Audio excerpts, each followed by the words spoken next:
Vous savez pas quel soulagement ça a été de perdre mon bras. Et j'étais fatigué. Que pour m'appeler, on dise le noir, comme une insulte.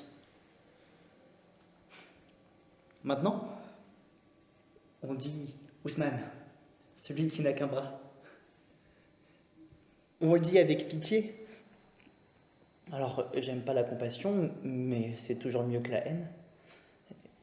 Et maintenant, maintenant je peux parler. Maintenant, je peux même travailler. Il y a des gens, pour travailler, ils font des longues études.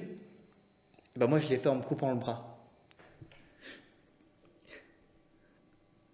Alors, forcément, toi, tu peux pas savoir.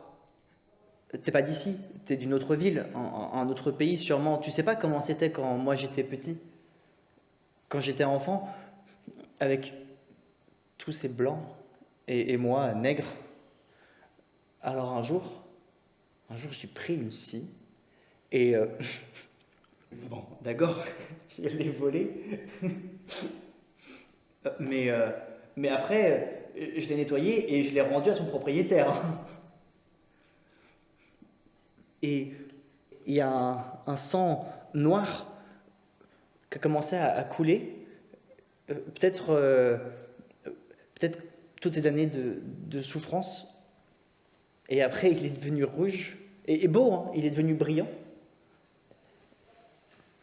Et j'ai mis du sel, parce que un jour j'avais mangé un poisson qui était trop sec et trop salé, et je crois que dans ma tête, j'ai fait le lien entre le sel et le fait de faire sécher.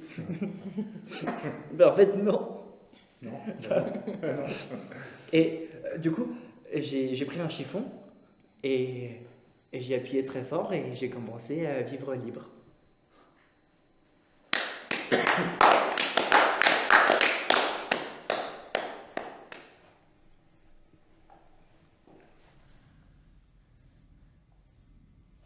Moi, J'ai dépensé c'est tout. à cause d'un chien.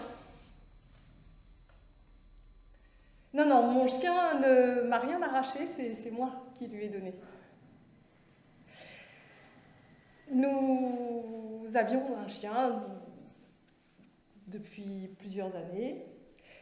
On habitait une maison à la montagne que mon père avait construite et ça faisait 25 ans que j'habitais là quand ma fille est née.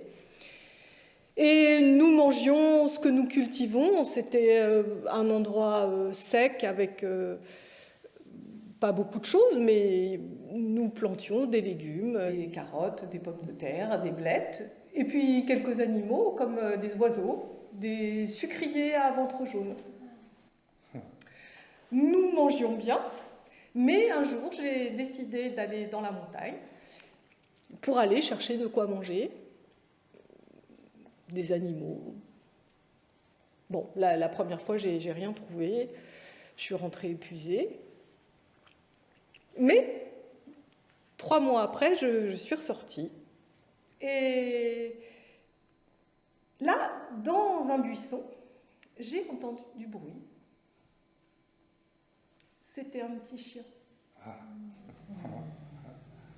Comment il était arrivé là? Qu'est-ce qu'il faisait là? J'ai toujours eu l'impression qu'il était sorti de la terre. Alors, je suis rentrée à la maison.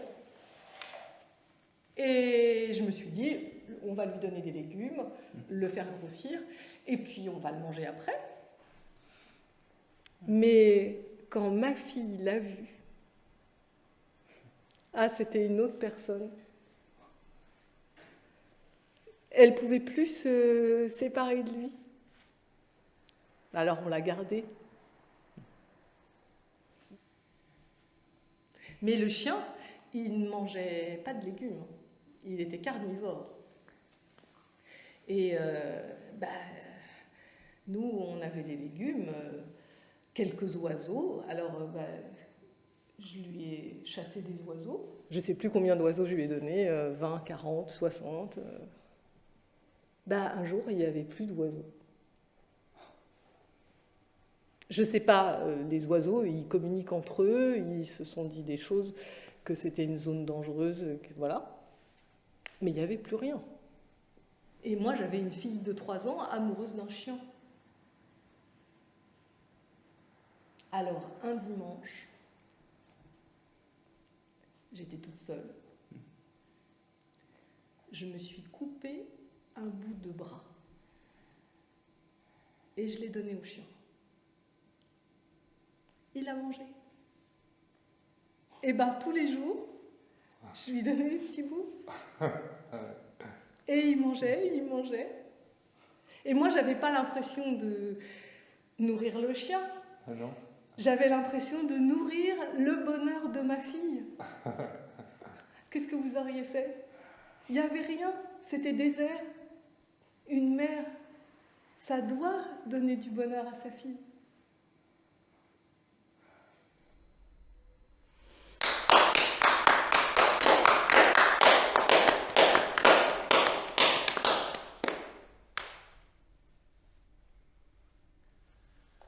Je m'appelle Aziz. Moi, je me suis coupé les orteils pour jouer avec des enfants. Je suis né dans un quartier un peu comme celui que tu disais, Ousmane. Sauf que je crois être plus jeune. Quel âge tu as? 30 ans. Ah non. Moi, j'en ai 42. Je suis né dans un quartier de gosses de riches. Tu parlais du sang bleu, du sang noir? Eh ben moi, j'ai vécu entouré de sang bleu. Là-bas, ils savent pas ce que c'est que l'effort. Je les voyais tous les jours jouer dans ma rue, mais ils voulaient jamais jouer avec moi. J'ai tout essayé. Un jour, je leur ai apporté à manger, mais ils avaient déjà tout. Et un autre jour, je leur ai apporté un jouet que mon grand-père avait.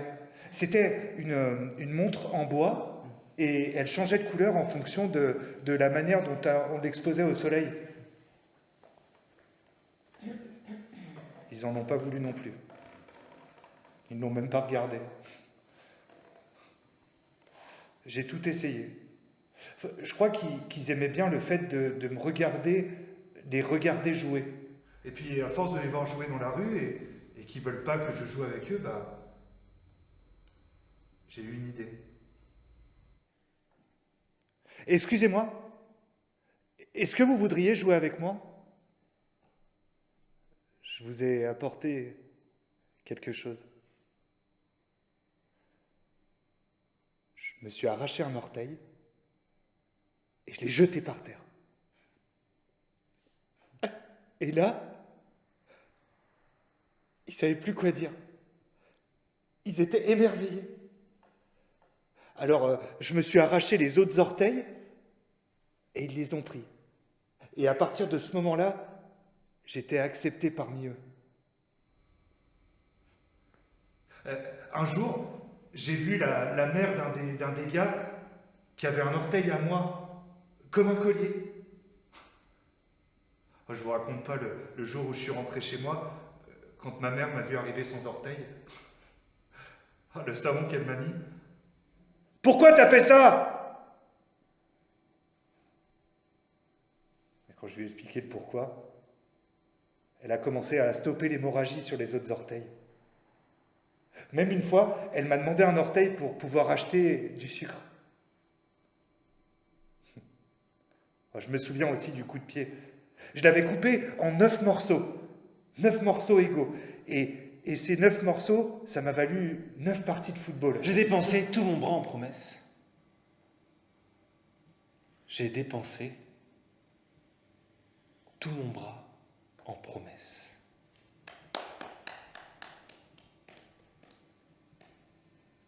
Je m'en suis arraché un morceau pour qu'elle revienne. Je promets de m'en arracher plus si elle revient. Je me suis dit. J'ai attendu 2 mois. Je m'en suis arraché un autre morceau. J'ai regardé vers le ciel et j'ai dit ça. C'est pour que tu me la ramènes de nouveau. 2 ans sont passés et je n'ai toujours pas de nouvelles d'elle. Je me souviens qu'ils sont arrivés, ils ont cassé la porte et ils l'ont emportée. Je n'ai pas su réagir. J'imagine que le normal aurait été que j'aille la chercher, mais je n'ai pas pu réagir. Je suis resté immobile.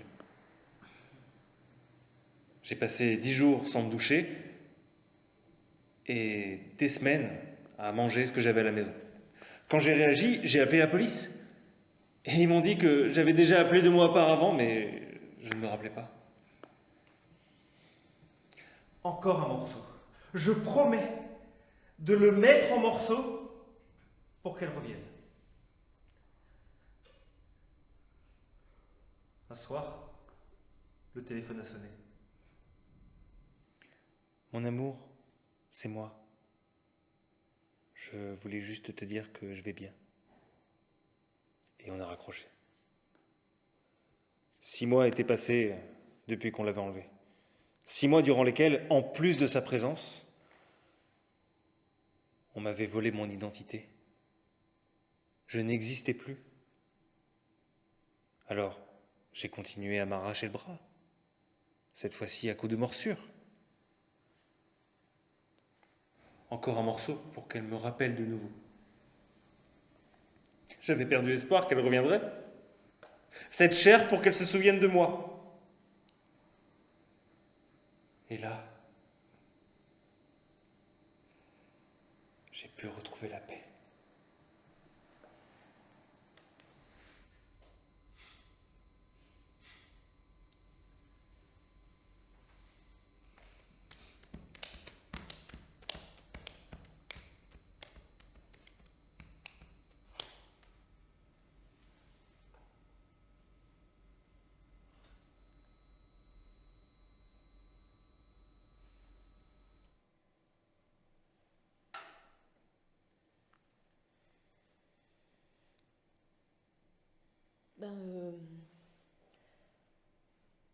Moi,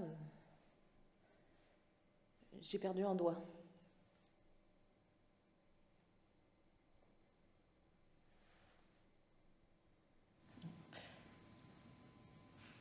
Mais